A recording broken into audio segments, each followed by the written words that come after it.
Mozilla's AI controls launched in Firefox 148. It consists of a block AI enhancements toggle that promises to disable current and future AI features in the browser. The options can also be toggled individually to allow people to enable some but not all of the AI features. I tested the kill switch as soon as it appeared nightly, and it works pretty much like you might expect. That is supposed to be the end of the conversation. It does what it was supposed to do. Mozilla frames the feature as giving users control over their browsing experience. In doing so, Mozilla is trying to reframe the debate around AI in Firefox as a question of optionality. Are the features opt-in? Are they opt-out? Do users have choice? Mozilla introduced the kill switch to sidestep the concerns the Firefox community has voiced over AI and large language models. Just 2 days after new Mozilla CEO Anthony Enzar de Mello's introductory post announcing that Firefox would evolve into a modern AI browser, as they also focused on becoming the trusted software company, Mozilla quickly tried to change the topic with the Firefox for Web Developers Mastodon account, promising Firefox will have an option to completely disable all AI features. By shifting the conversation away from whether Firefox should become an AI browser at all to questions about user choice, Mozilla staff now spends a lot of time pontificating about whether features are truly opt-in or not, and whether certain types of LLMs count as AI. It is obvious what is happening here. Mozilla is shifting the burden of responsibility of choice to its users, and is excusing itself of it entirely. What Mozilla is telling us is that AI is good actually, and that while it isn't great that a large portion of their user base doesn't like it, it is up to them to avoid it.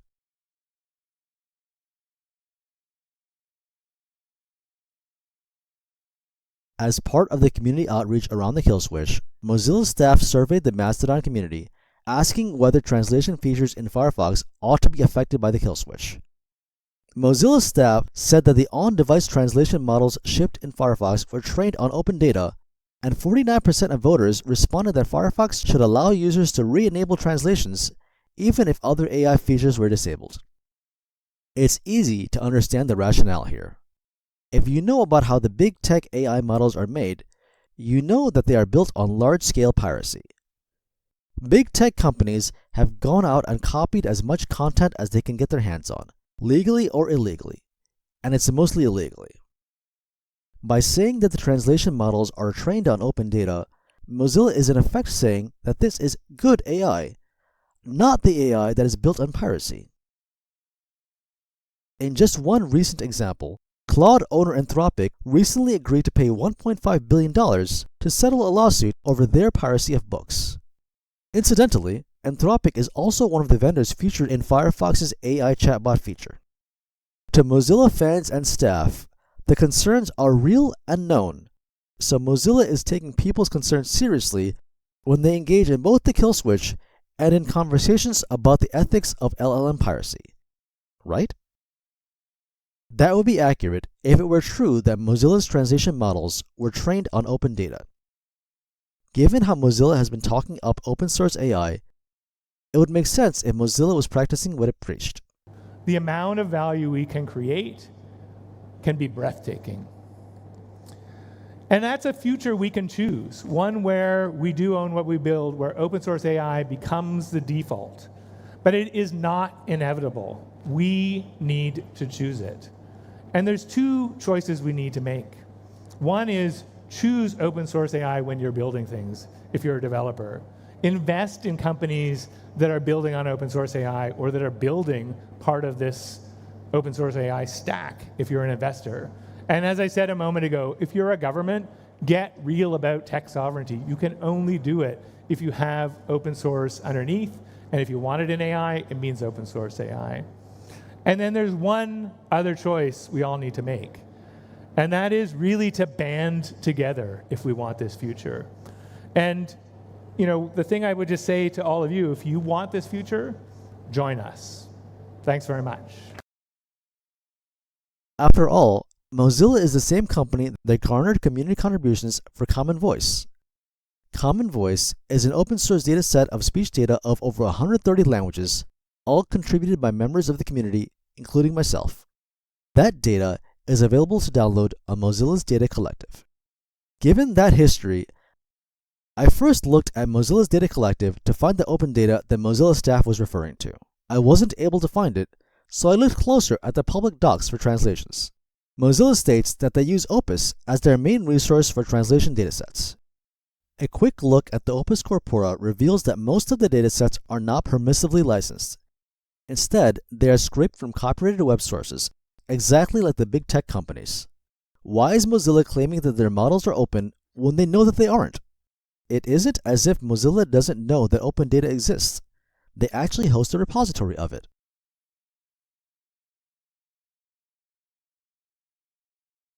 It isn't just that Mozilla is lying to us about the provenance of the data used in the translation engine. They are using the lie to sideline community members concerned about Mozilla co-signing the theft of the commons.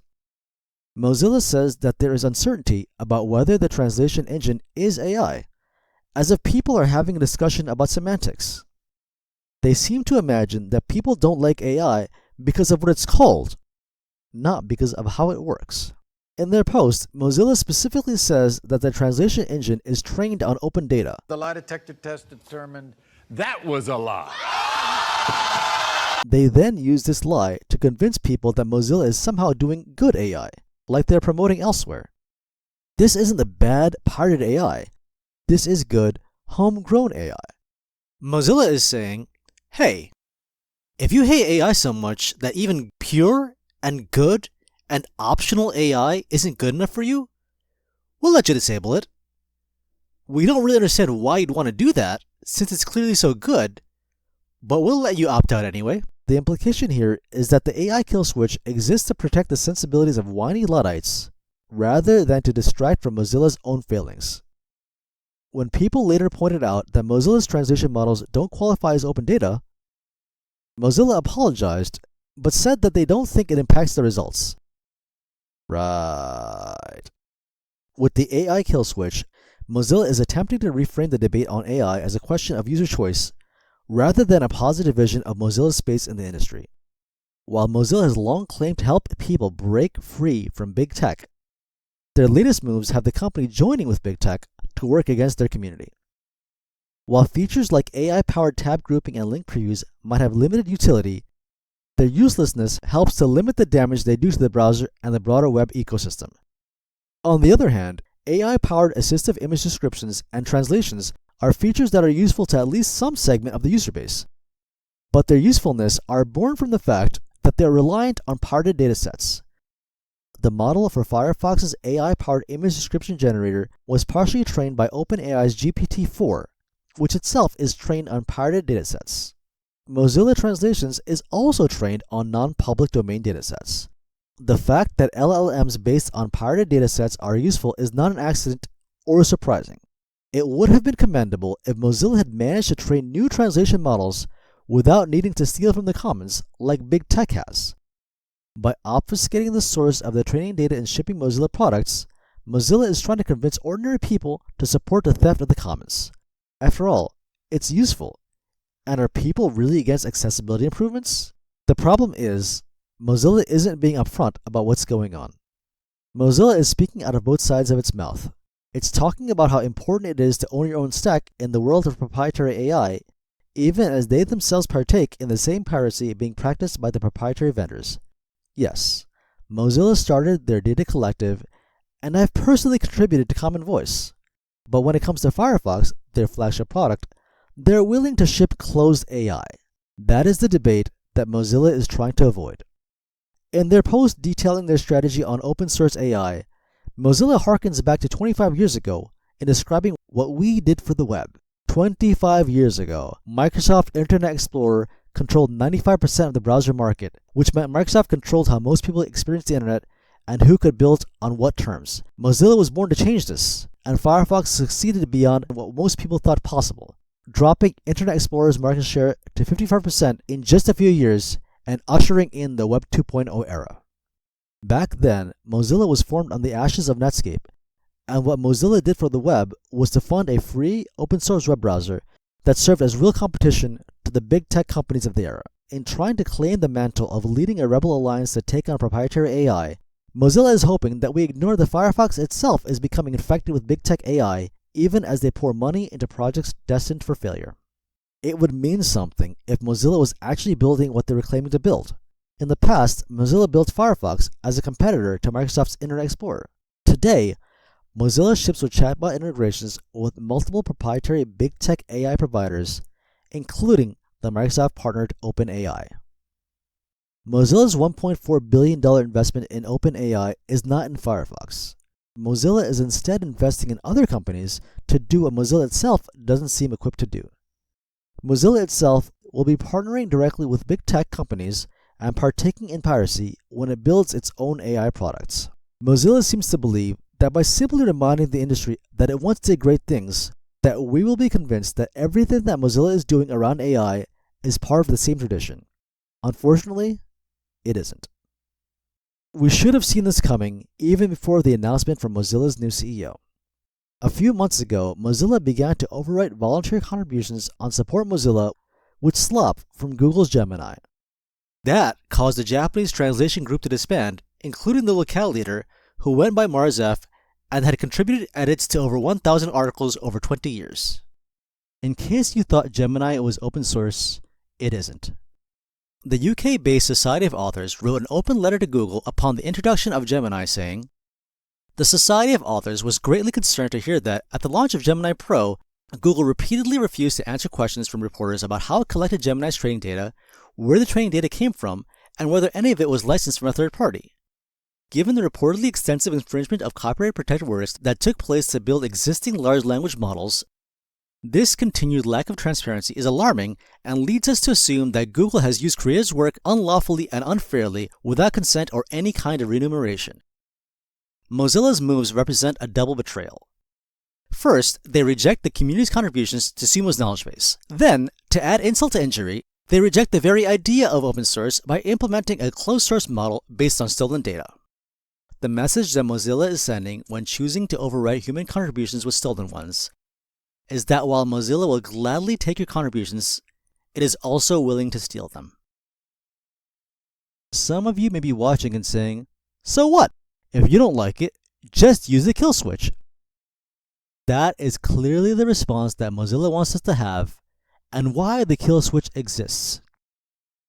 Don't get me wrong, I appreciate that the option exists for Firefox users that don't want to be nagged by AI features, like the nagging prompts and link previews that I made a video about.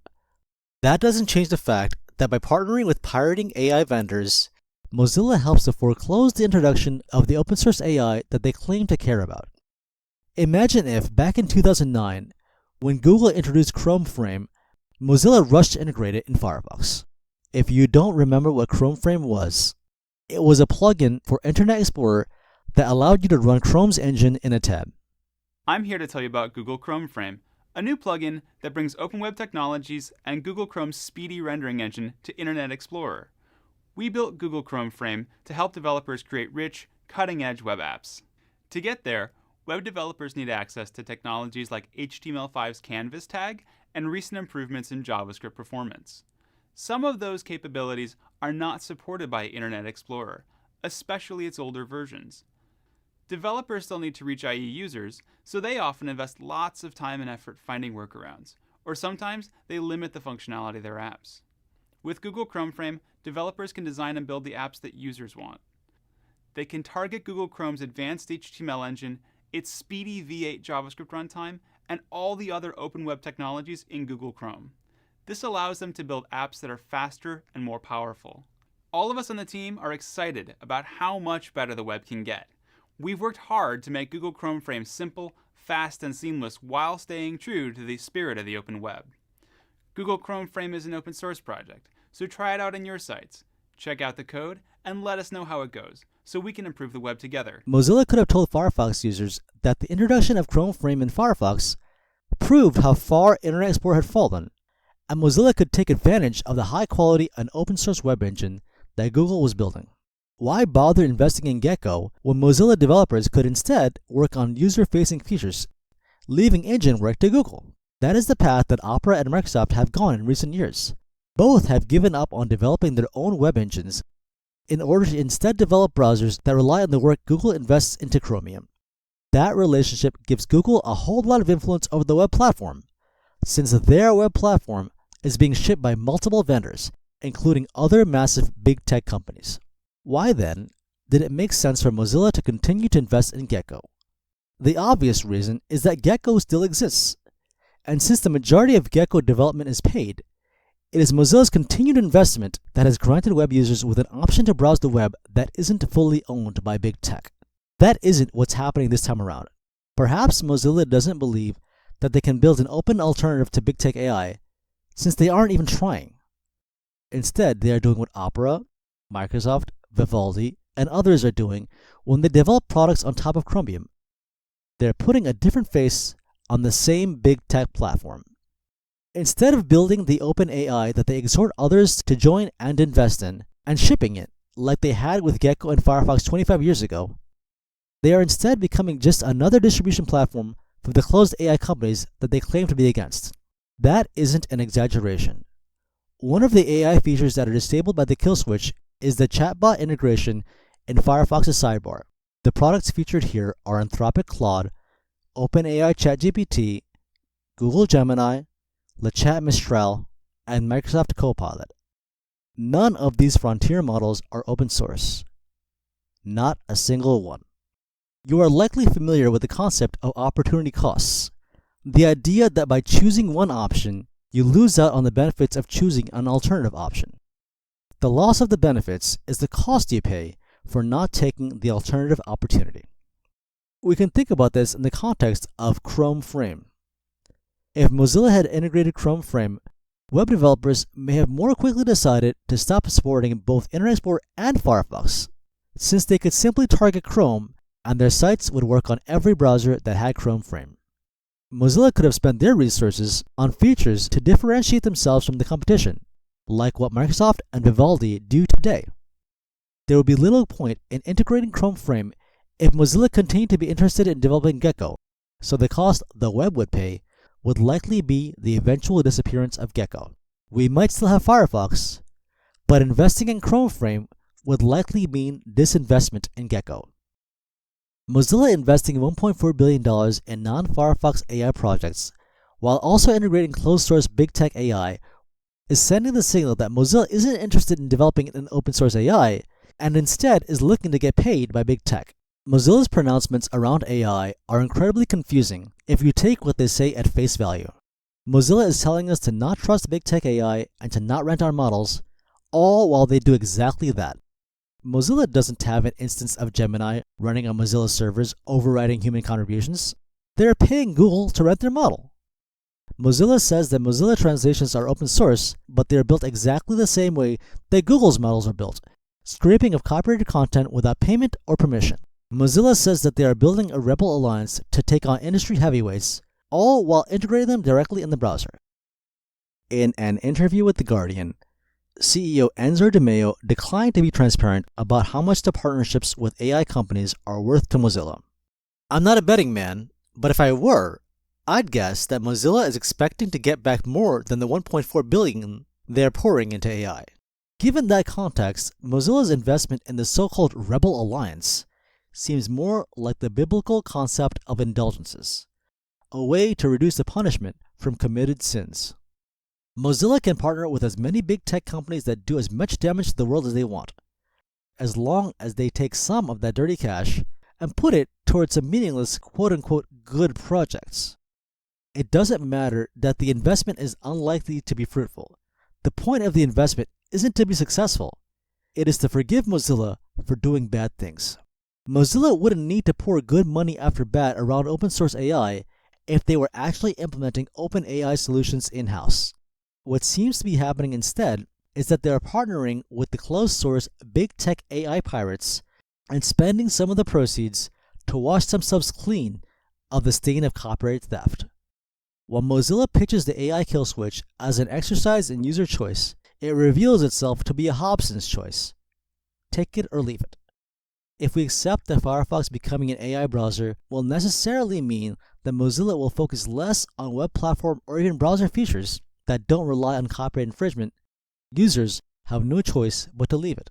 The kill switch doesn't change that Mozilla is partnering with copyright pirates, thereby endorsing their behavior and getting paid for it. it doesn't change that Mozilla is shipping AI models built on piracy in Firefox proper, no matter if it is optional or not, or if we call it AI or not. The kill switch also doesn't change the betrayal of loyal community members whose contributions are being removed in favor of big tech slop. In all of these cases, Mozilla had choices. They could have chosen to allow community members to opt into translation suggestions, like exists for Firefox in Mozilla Pontoon, instead of forcing community members to play catch-up as slop overwrites human contributions. They could have partnered with their community to help develop an open corpus like they had for Common Voice in order to power a new translation engine. The existing localizations on Support Mozilla could have been used to kickstart model creation, and volunteers could have worked with developers to tune models to ease localization work for contributors. Rather than needing to correct the same errors over and over again, since paid Gemini queries don't train the model, contributors could have been actively assisting in training an open model. Instead, Mozilla ignored the community and partnered with slop-generating pirates. They could have instead taken that money and spent it on anything else, even homegrown AI. If AI is as amazing as advertised, Mozilla should be able to take that $1.4 billion that they're planning on pouring down the drain and instead turn it into hundreds of billions of dollars. Just think, in just 5 short years, Anthropic went from non-existing to being worth over $300 billion.